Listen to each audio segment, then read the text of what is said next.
This morning, reshaping the recovery, the new New South Wales Premier straight to work, promising a fresh look at the Freedom Roadmap. Jobs boom, Australia set for a massive COVID rebound, a hiring spree and spending splurge as lockdowns lift.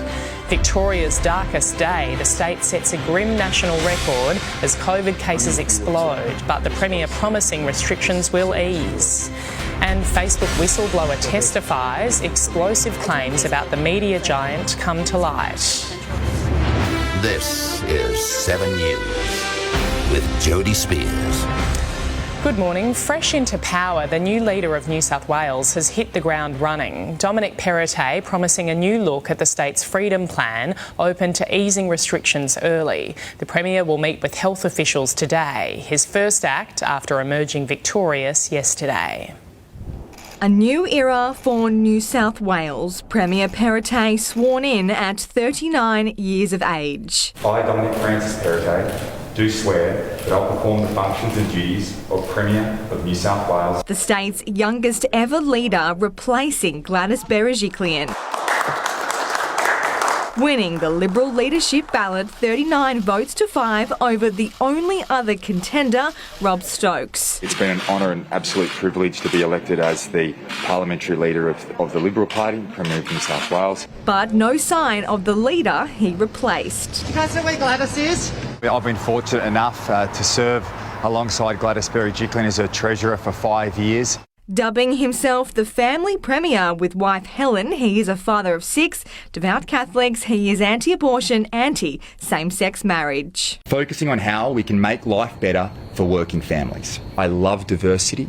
I think that's what makes our state great. With a clear focus on Western Sydney, their local MP, Stuart Ayres, also won the Liberals' deputy leadership unopposed.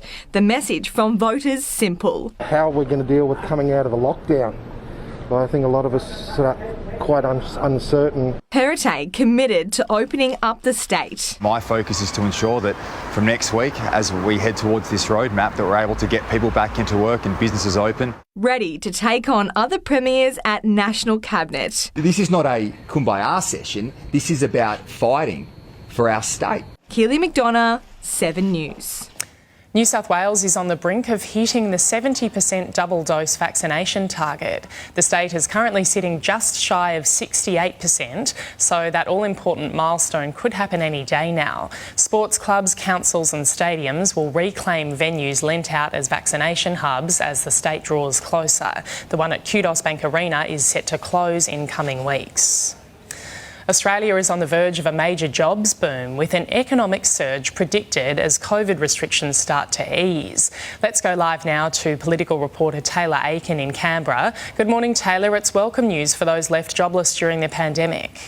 Yeah, it is, Jody. Good morning. With the Australian jobs market set to bounce back following prolonged lockdowns across 3 states and territories, employers are expected to go on a hiring boom ahead of a wave of spending from consumers freed from lockdowns, but also as retailers approach the busiest time of the year, Christmas.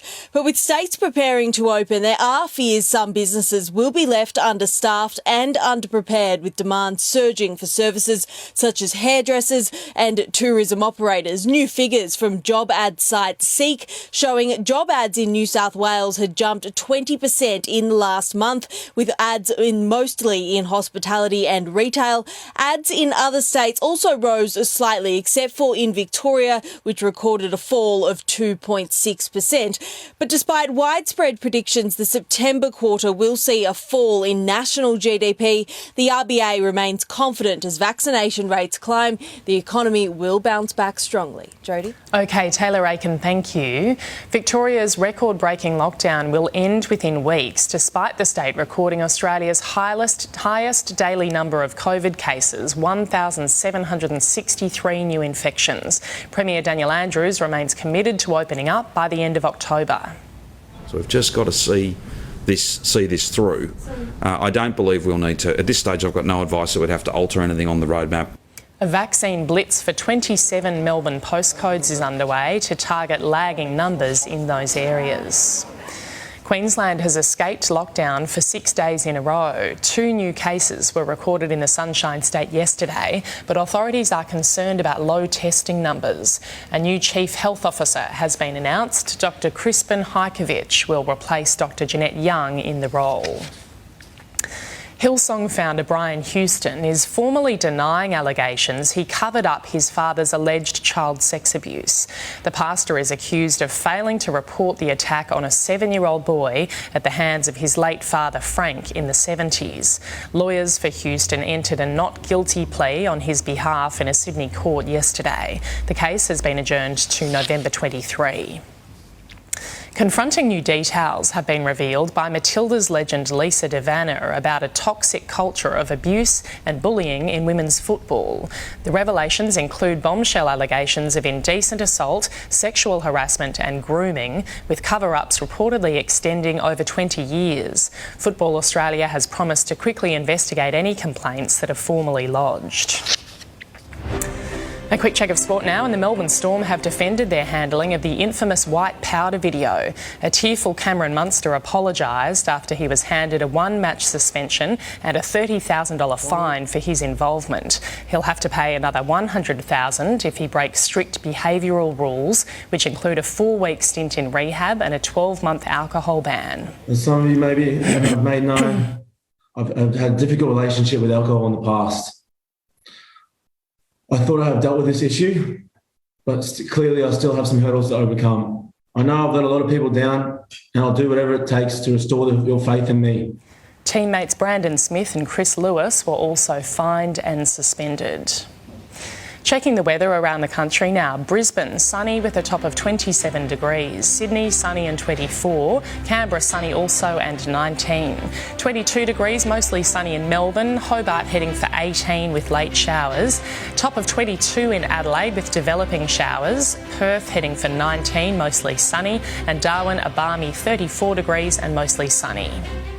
Coming up on 7 Early News, a check of finance, plus a warning for women, the new link between alcohol and breast cancer. And it's mosquito time again, how Australian researchers are stopping the spread of nasty viruses.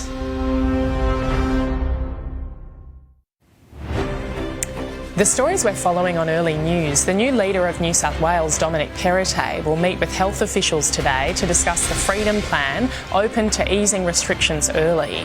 Australia is in for a major economic surge as restrictions ease around the country, a hiring spree on the cards in coming months. Victoria's record-breaking lockdown will end within weeks despite record cases, the Premier committed to opening up. And confronting new details have emerged about a toxic culture and bullying in women's football. Gang rapist Mohammed Scaff is counting down the hours until he walks among the public in Western Sydney again to be released on parole by the end of the week. He's served 2 decades in prison for a series of atrocious attacks on young women. Scaff will be electronically tracked every hour of every day, moving into a granny flat at his family's home. New research has revealed that alcohol and weight gain are to blame for half of Australia's breast cancer cases. Incidental exercise and choosing non-alcoholic beverages can reduce the risk. The cancer is on track to become the most diagnosed this year. A new trial is underway to try to cure children of nut allergies by feeding them peanuts. It could drastically improve the lives of thousands of sufferers, and it starts with just a tiny portion of flour. A fragment of flour at just the right dose. Do you feel okay? Do I have an itchy mouth? It could change Luca's life. It can change a lot. It'll mean that even just little things like going to a birthday party, you know, you don't want to bother other parents that say, he's got a peanut allergy, you know, what are you serving? 4-year-old Luca is part of an Australian first trial, Early Peanut Immunotherapy in Children, or EPIC as it's been branded by doctors. is potentially a game changer is that we move towards an approach where there's options and choice for families in how they want to manage a food allergy. Potentially a lifesaver too. Peanuts are the most common food to cause anaphylaxis and death. 3 out of 100 Aussies become allergic before they are 1, and that number is on the rise. Despite that, there's no treatment in Australia, meaning families are flying overseas. EPIC is based on an incredibly simple idea, a microdose of the allergen mixed into preschoolers' food every day for a year, starting with 1 milligram. 1/300th of a peanut. Building up to 10 milligrams of flour a day for 14 days. Then the dose is doubled every 2 weeks. Peanut flour is cheap. It will cost about $15 for a year's supply. That's a tiny fraction of the only other treatment available in the US. There, families pay $15,000 a year. The first doses in the trial to be administered around Christmas. Alice Murray, 7 News. Australian scientists believe they're on the verge of ridding the world of dengue fever, yellow fever and Zika, diseases spread by mosquitoes. They found a way to sterilise the particular mozzies responsible, effectively slashing their populations in affected regions. Pictures of trapped mozzies will no doubt delight anyone who has suffered the unwanted guests. Now researchers have found a way to stop them without harming the environment.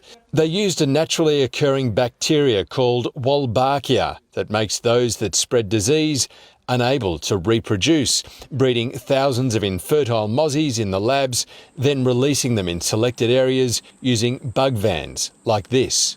And those females that mated with those males were effectively sterilized. And so if they're not laying any eggs that can hatch, then the population will just slowly decline. They're only going after the Aedes mozzie, which carries serious disease like dengue and Ross River fever, using the non-toxic sterilisation technique to almost eradicate an entire population in tropical Queensland. And basically we crash the population.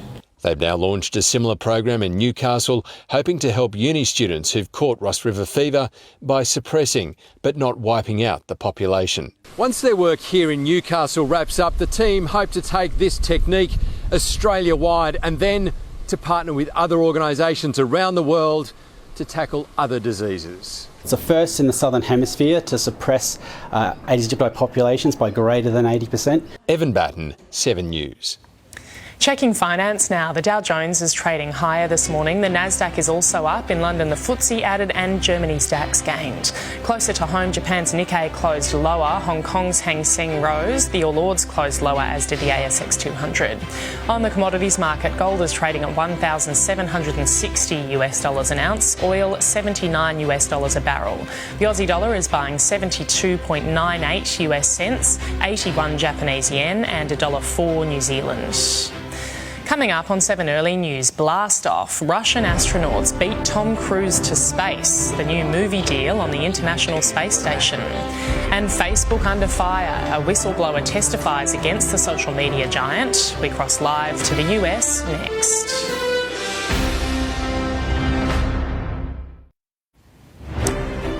The stories we're following on Early News. The new leader of New South Wales, Dominic Perrottet, will meet with health officials today to discuss the Freedom Plan, open to easing restrictions early. Australia is in for a major economic surge as restrictions ease around the country, a hiring spree on the cards in coming months. Victoria's record-breaking lockdown will end within weeks. Despite record cases, the Premier committed to opening up. And confronting new details have emerged about toxic culture and bullying in women's football. An explosive new investigation into the French Catholic Church has found over 200,000 children were sexually abused since 1950. The report uncovered 3,000 abusers, 2/3 of those were priests. I have in my heart, in my memory, the voices of all those people, 216,000 victims. Pope Francis said he felt pain about the inquiry's findings. A Russian film crew has blasted into space on a mission to make the first movie in orbit. They'll set up shop on the International Space Station for 12 days, filming scenes for the movie Challenge. But Tom Cruise wasn't thrilled to hear the news. His upcoming movie will no longer be the first made in space. It won't start production until next year. A Facebook whistleblower is facing the US Senate today following bombshell claims the social media giant prioritises profit over people. Let's go live now to US correspondent Tim Lester. Good morning, Tim. She's making some serious allegations against the company. Good morning, Jodie. Yes, this is the 37-year-old data scientist educated at Harvard, Frances Haugen, appearing this morning before a Senate committee in Washington and giving evidence on some of the material to come from the thousands of internal documents she took from Facebook during the 2 years she worked there up until earlier this year. In particular, she's made a point about how Facebook, as she sees it, does not properly address the problem that Instagram causes for young women, for teenage women, in terms of their body image and even in terms of suicidal thoughts. Her documents show that Facebook is well aware of the problems in this regard. She also talks about the extent to which Facebook is promoting polarisation, because having people using Facebook feeling angry emotions when they're online means they spend more time online and consume more of the company's advertising in that time. Here is Frances Haugen talking to the US Senate this morning. The company's leadership knows how to make Facebook and Instagram safer, but won't make the necessary changes because they have put their astronomical profits before people. Almost no one outside of Facebook knows what happens inside of Facebook. The company intentionally hides vital information from the public, from the US government, and from governments around the world. This a day after Facebook's extraordinary global outage. CEO and founder Mark Zuckerberg has apologised for the inconvenience caused to its 3.5 billion users around the world. Jodie. OK, Tim Lester in the US, thank you. Home security cameras in the US state of Colorado have captured a spectacular meteor display. Dozens reported the brilliant flash, comparing its strength to a bolt of lightning. Experts say it's a super fireball meteor, with some witnesses reporting a booming sound as it went by. Britney Spears has taken to social media to thank her fans for the Free Britney movement. In a tweet, she expressed her gratitude for their constant resilience in freeing her from conservatorship. The pop star's father was suspended as her conservator last week after 13 years. The Duchess of Cambridge has attended a surprise outing in London. She met with researchers who are studying the long-term impact of the pandemic on babies, including the pressure on families. The Duchess highlighted the importance of children's early years, saying they shape our adult lives. Meantime, Prince Charles was spotted visiting a farmers market as part of his engagements in Scotland.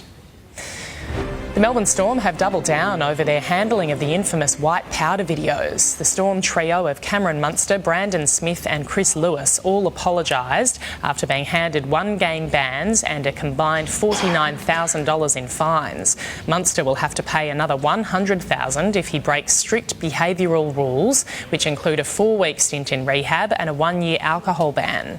Warrior Reece Walsh was banned for 2 games and given a $5,000 fine after being arrested and found with cocaine on the Gold Coast. The first player move for the AFL trade period has happened. Young Geelong tall Nathan Kruger has moved to Collingwood along with a swap of picks. Kruger played 2 games for the Cats this year, and the entire Carlton team are shaving their heads for co-captain Sam Docherty, who's fighting his second bout of cancer. As support, we're going to shave our heads on Friday the 8th of October. We've got a post before and after shots as well as a video to go up. We're doing it not only to support Doc, but we want to raise some money for the Peter Mac Foundation. Collingwood skipper Scott Pendlebury has signed a 2-year contract extension. An outstanding performance in the IPL has put Nathan Coulter-Nile in the frame for a place in Australia's T20 World Cup squad. In only his 3rd match for the season, the 33-year-old tore through Rajasthan's batting lineup, taking 4 for 14 in a man-of-the-match performance. Another one hits the stumps. It's been the target so far today here at Sharjah. Coulter Niles Mumbai cruised to a dominant 8-wicket win. Coming up on 7 Early News, a closer look at how the weather's shaping up in your part of the country. Greek postal workers have found a particularly creative way to get their jobs done by enlisting the help of robots. A fleet of the little yellow machines whiz around the sorting centre, scanning packages and emptying them into the right mail sacks. They're incredibly efficient, having already increased sorting speed by 250%. Taking a look at the weather around the country now, a low is bringing showers to Tasmania. A front is causing showers over southwestern WA. It's largely clear elsewhere. Around the capitals now, Brisbane sunny today, heading for a top of 27 degrees. Sydney sunny and 24. Canberra 19 and sunny. 22 and mostly sunny in Melbourne. Hobart heading for 18 degrees with some late showers. Adelaide heading for 22 with developing showers. Perth a top of 19 and mostly sunny. And Darwin, a balmy 34, mostly sunny. And that's 7 Early News for this Wednesday, October the 6th. I'm Jodie Spears. Now it's time for Sunrise with Koshi and Nat. New this morning.